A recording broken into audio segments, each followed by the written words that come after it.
This week on Inside the Headset, we are featuring University of Dayton's assistant coach, Jeris Getter. Coach Getter discusses his journey with cerebral palsy, highlights the importance of building lasting relationships with players, and explains his why. Now, let's get inside the headset with Coach Getter.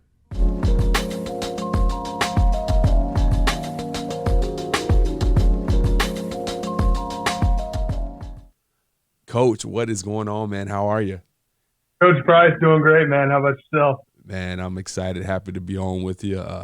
Just had the opportunity to meet you here a couple weeks ago, man. You got an amazing story, and I felt the need to kind of share it with our association as we, love, crossing those journeys and sharing the journeys with each other. And once again, you have a unique one. So, first of all, kind of tell us, a little bit about yourself and one of those unique aspects that I'm kind of talking about here. Yeah. So I am the first NCAA coach that I know of with cerebral palsy. CP affects my left-hand side. It was an after-birth defect. Affects my left-hand side motor skills, walking, jogging, running, jumping, those kinds of things, and kind of affects my everyday life in different ways in certain aspects. And I just try to make the most of it. And, it's unique. It's normal for me, but I can see how it's unique to other people. So, so basically that's basically the gist of it. It's just a left-hand side impairment, and I roll with the punches.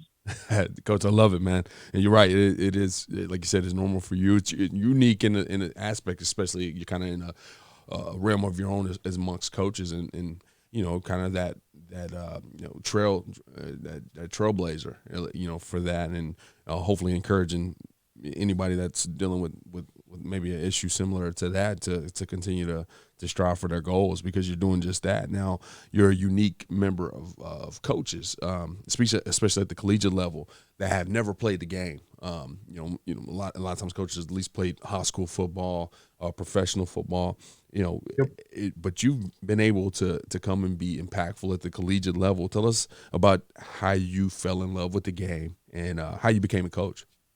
Right. So I fell in love with the game. I got to give a huge shout out to my dad. Got to give him a lot of credit. I spent a lot of my Sunday afternoons watching Steelers games. That's where my love started. And then it kind of snowballed into, watching every, CBS and Fox game and NBC game. And the voices in my head were John Madden and Al Michaels calling games. And that was my childhood for me. And then watching Monday Night Football with my dad. By the age of 13, I was sitting on a Samtron computer breaking down plays, and I would go on YouTube and I would stop every single inkling of a play just to see where the pieces go, because I always viewed it like a chess game. So for me, my interest of the game started really early, and then about my teen years, the X's and O's portion of that came into play. And I decided, at the end of my undergrad at Indiana University East, I would pursue coaching. I really wanted to pursue coaching. I wanted to be the next Nick Saban or the next Dabo Sweeney, and I wanted to do it my way and the correct way, and I wanted to do it. I wanted to be, like you said, I wanted to be that trailblazing guy because my story is a little bit different than everybody else. So I really wanted to be that guy, and I really wanted to set the tone. But I sent out 75 to 100 emails on my first go. Every single college and high school I could think of, I was like, come on, man, just give me a shot, give me a chance. And nobody gave me nothing, man. And I remember I sent out an email in, November to Nick Johnson, the former head coach at Earlham College. And then I think it was May, that following May, he hit me back up and he was like, hey, do you want to sit down and talk? Do you want to coach? And I was like, sure. And I didn't know what I was getting into. I found out real quick. But, he sat me down and I said, so how much money am I making? He's like, not a cent, but I'll give you food. I said, sounds great. I worked. It was only 20 minutes from my house. So it kind of worked out for me. Yeah. Well, we got to get you a sign that says "We'll coach for food," right? Yeah, exactly. That was actually my Twitter bio for a hot second. I said, "We'll coach for food and clothes." So, yeah, man. Well, I tell you what, man.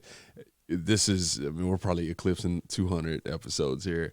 And at this point, I need to make a compilation of all the coaches that we have gotten on here. And we talk about that first go of that mass emailing where you email, 100 coaches like we all have done. And, they all sound the same, man. Nobody responded except that one, right?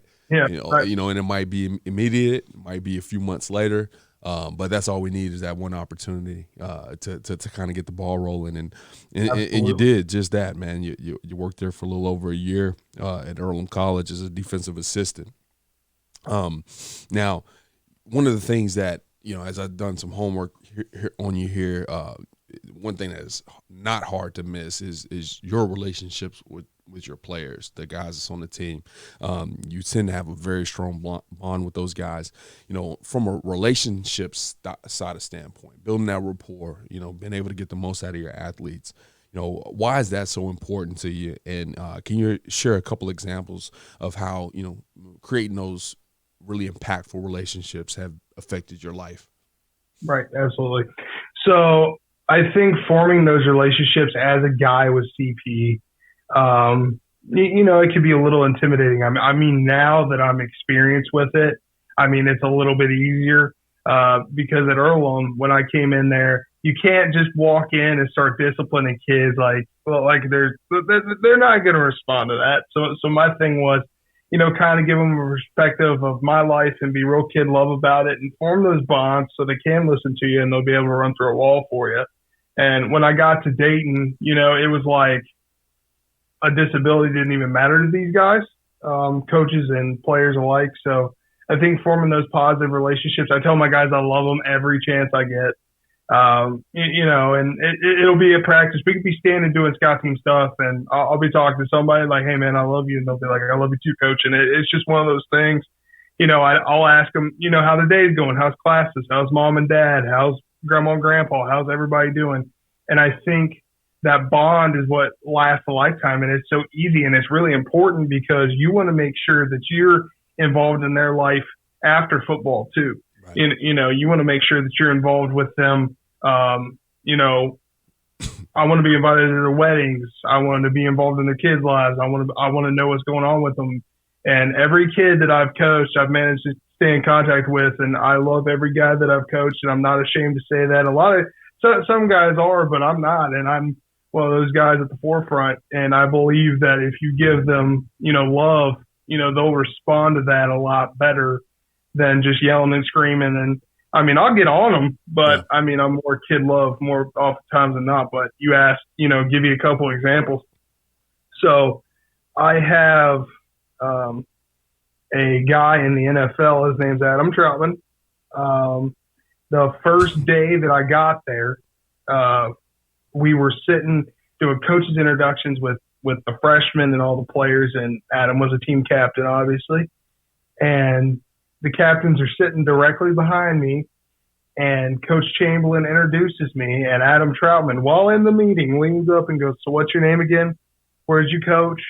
Where's that at?" He was trying to get to know me, and I bet you right after that meeting, we talked for 45 minutes, about his goals and dreams and aspirations. And, we made that bond instantly. And I've got, an autographed picture of him and I hanging up in my room right now of him thanking me for, everything that I did for him in the 1 year that I was able to coach him. And now, he's a starting tight end for the New Orleans Saints. So that's pretty special to me. I got to see him grow and grind as a person and as a player, and that was really important to me.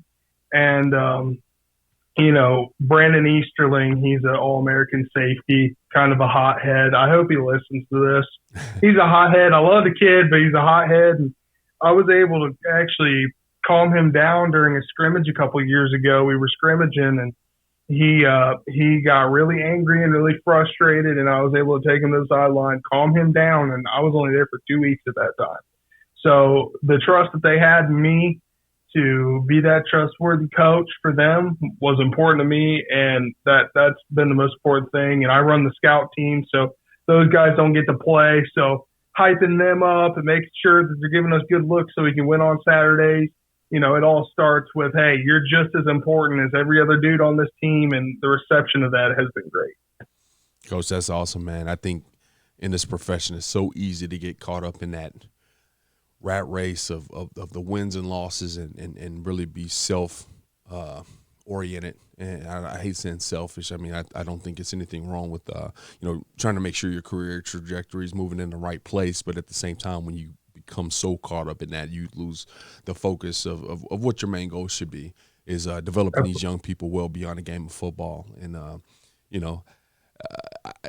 the game is so impactful, and obviously it's kind of a replication of life itself, the adversity that comes with it. You made the mention of your safety. That's the hothead, right? At some point in time, there's going to be situations that arise off the football field that can trigger that anger. And, maybe you learned something from you. Maybe there was, your approach was, something he can utilize in the future to help him calm down and maybe not put himself in a bad situation. And, oftentimes that's just what it's about, man. And I love the fact that that's important to you because, as corny and as old school sounding as this is, these young athletes, these grown men, these young men, they don't care how much you know until they know how much you care. And they'll run through a wall for you once you start, showing them that kind of love and affection and all those anti-macho words, unfortunately. But at the same time, these are words that are extremely important to our development and, our focus as coaches. Right. I've just been a big teddy bear my whole life, man. So it's really easy for me to just walk up to somebody and hug somebody. I don't care. Right. And like you said, they don't care about what you know. They care about how much you care about them. And that's my approach number one. And that's my main goal. We're life coaches too. We're not just football coaches. Right. We're coaching them for life. I'm putting better men out into society, and I have confidence in that. And I'm glad to have a hand in it. Yeah, that's awesome, Coach, and that's important for our game, and we love having coaches like you. Now, you mentioned that one of your desires in life is to be an ambassador for the people. Be an ambassador for people. What does this look like for you? From a day-to-day standpoint, and how does this extend even beyond your players? Right. So I think I want to be the poster boy for chase your dreams and don't let a medical diagnosis define, what you can do and who you are. Right. I always took that role as the guy. Nobody dubbed me as the guy. I made myself the guy. And, it's not about, can you walk the walk and talk to? And, I want to make sure that people don't just get complacent with life. Get out of your comfort zone. Go chase a dream. Go chase a goal. You want to do something, chase that. You want to accomplish things, accomplish them. I mean, there's nothing holding you back. And if others are the ones holding you back, cut other people off. I mean, I've had to do that. I've had to, cut my fair share of people off to pursue dreams that didn't have the same passion or share the same vision. And, and that's okay. But at the end of the day, my day-to-day, I just want to make sure that people know that they can chase their dreams regardless of the obstacles they face every day. Right. I mean, I'm a slow walker. I'm a slow mover. I can't run. I get tired easy, but I'm still out there grinding with everybody else. You won't see another guy working as hard as, me. And, I take a lot of pride in that. I come from a blue-collar town. My dad, worked in a factory for 40 years, and my mom was a forklift driver. If that bloodline isn't blue collar, I don't know what is. That's right. I'm the only one in my family who doesn't do a trade or work in a factory. I pursued coaching, and every person I talk to, I'm becoming a better coach every day. I need to, I'm ready for a full-time gig, things like that. So I had to work really hard to get to that level. But I always felt like if I could show people, like, you put in the work, the fruits of your labor are going to show. I feel like me being an ambassador for everybody else is just me showing that, you can do this, and I really want to be the trend starter. Go coach. Go, run across the country. Do whatever it is that you have a desire to do and a fire inside you to go do it. You can accomplish anything you put your mind to. Right. That's right, man. And what I love is when you kind of explain cerebral palsy. I know a lot of people are probably familiar with it, but just kind of detail how it affects you. You kind of went through that quick list of what you can't do, and then the rest of everything we've talked about is all this awesome stuff that you can, and taking advantage of everything that you can do and being impactful and I'm looking here at some of the notes. You work 3 days a week in IT, just so you can have the funds. I'm assuming to go and volunteer at Dayton. I'm sure at Earlham, like you said, you're just getting the meal. So it's the same sacrifice and everything, regardless of the obstacles, man. You're going and getting after it, and that's what's important, man. And as an ambassador for people, I think you're in a perfect role, because every single year you're going to have at least 85 staring at you, taking note, and you get to do that every year of coaching, man. So keep fighting the good fight, man. Now, kind of want to head to a close here.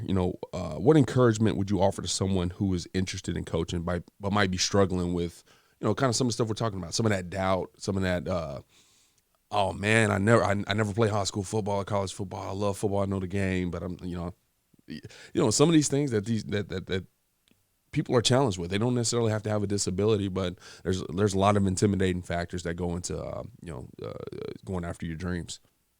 Right. So I think, a couple pieces of advice from me would be, get the confidence within yourself to chase after it, because the only one that's stopping you at the end of the day is you. And, there's a lot of people that are like, I can't talk to people, or I can't do this, or I don't know how to communicate. Learn how to get comfortable with being uncomfortable, because there's going to be some uncomfortable situations. That's right. You're gonna come across some things in interviews that you aren't comfortable with, and you're gonna have to push through and answer, and you're gonna have to be personable, and that's what coaching is all about, is being personable with everybody you come across. And that's the one thing that I take a lot of pride in. I've never known a stranger, so for me, walking into a room in an interview and just talking to somebody, it's a piece of cake for me, but I understand how it's a struggle for some people. Prepare yourself and be ready to go if you do get an interview. Make a chart or a booklet or whatever position you're coaching. Come in with plays, come in with different schemes, come in with your coaching philosophies and your drills, and prepare yourself and be ready to go. And the rest will take care of itself. Prepare like you're going to be a head coach. I think everybody gets in here. My goal is to be an FBS head coach one day. My goal is to, land a GA spot or a QC spot or an assistant spot at a D1 college. So for me, I prepare every single day like somebody's going to call me tomorrow, say, pack your bags, let's get going. And I think it all starts with gaining that confidence in yourself. I wasn't that confident when I got on the field at first. Repetition, and now I'm the most comfortable person on a football field. Once you get out there and get your feet wet, you're ready to go. And I think just having confidence in yourself, I didn't have a tree of coaches to go talk to. So for me, it was like I was a clean slate board, and all the coaches I ever worked with, had an impact on me somewhere, somehow, and that's how I coach. So you learn something from everybody, no matter what level it is, from, high school coaches to all the way to NFL level. You can learn something from everybody. Join the AFCA. My next goal is to be in the 35 under 35 once I get that full-time gig and apply for that. So take hold of all learning experiences. Be the best you can be at where you're at, and your dream job is where your feet are. I ain't getting paid. I'm substitute teaching right now, but being a UD Flyer is a dream job for me regardless. It ain't about the money. It's about the impact you make, man. Coach, I love it, man. That's a great note to stop on. Be where your feet are. And I'm sure the people over there in Dayton are happy that your feet are where they're at. Sounds like you're doing a great job. Definitely be rooting for you guys, rooting for you as well. Before we hop off, if you don't mind sharing your Twitter account, just so coaches can keep up with your journey, keep up with Dayton this season, and ask you any questions if they have any. Yeah, absolutely, man. Get a hold of me anytime. I'm always ready to talk ball. At Coach Getter on Twitter. My email is jgetter8294@gmail.com, and I will give you my phone number, 937-474-6962. I actually got a hold of Coach Brian Metz, who was on this show, and connected with him, and Kenny Dillingham, who's down at Florida State now, connected with him because of this show. So let's connect and make each other better. Oh, that's awesome, Coach. We'll make sure to link all that in the show notes. And once again, we appreciate you. You have a good one. Always. You too, Coach. Thanks so much for having me. Thanks for listening to this week's episode of Inside the Headset. If you heard anything on this episode that you would like to learn more information about, head over to afcapodcast.com, where you can find every episode and all of the corresponding show notes. While you're there, take a second to rate, review, and subscribe to the podcast. If you have any questions, comments, or suggestions for the show, please let us know by sending an email to podcast@afca.com. Make sure to follow the podcast on Twitter at Inside the Headset and tag it when you share each episode. You can stay up to date with all things AFCA by following the @WeAreAFCA Twitter account. Every episode of Inside the Headset can also be found on your favorite audio streaming platforms such as Spotify, Apple Podcasts, and YouTube. If you are not currently a member of the AFCA, be sure to find us online at afca.com and apply to join over 10,000 NFL, college, and high school coaches from around the country who are striving to be the best they can be. With an AFCA membership, you gain invaluable access to the annual AFCA convention, the bi-monthly magazine, and the new and improved digital library, which contains thousands of videos and articles contributed by hundreds of current and former football coaches. You can also visit afcainsider.com to sign up for our free weekly email newsletter on the right-hand side of the screen. It comes out every Tuesday at lunch and is filled with great articles and stories written by many of the same coaches you hear on the podcast. It's geared to help you become a better coach tomorrow than you are today. Be sure to connect with me on Twitter at Coach Mario Price. And remember, the AFCA is not just an annual convention. It is an association that continually promotes education, guidance, and networking. But it is also so much more than that. The AFCA is about celebrating the past and educating the future. It is about developing great coaches who will produce great teams and even better people. So invest in your skill set and impact today by engaging with the AFCA.